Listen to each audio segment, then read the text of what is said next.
сразу министрге суган бар.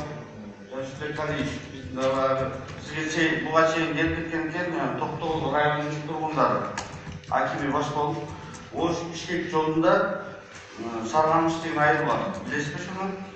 Билем. Токтогул районунун 170 километр алыстыкта турат. Ушундай жол жабылган. Ал жерден билсеңиз керек.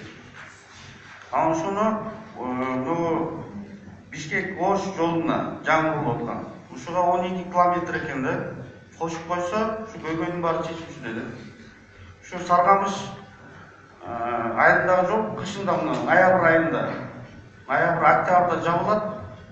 Чаек аркылуу катташат да, районго дагы продуктыларды бүт ушу через Чаек аркылуу Бишкектен продуктысын 6 ай кылып камдоо болуп жашашат.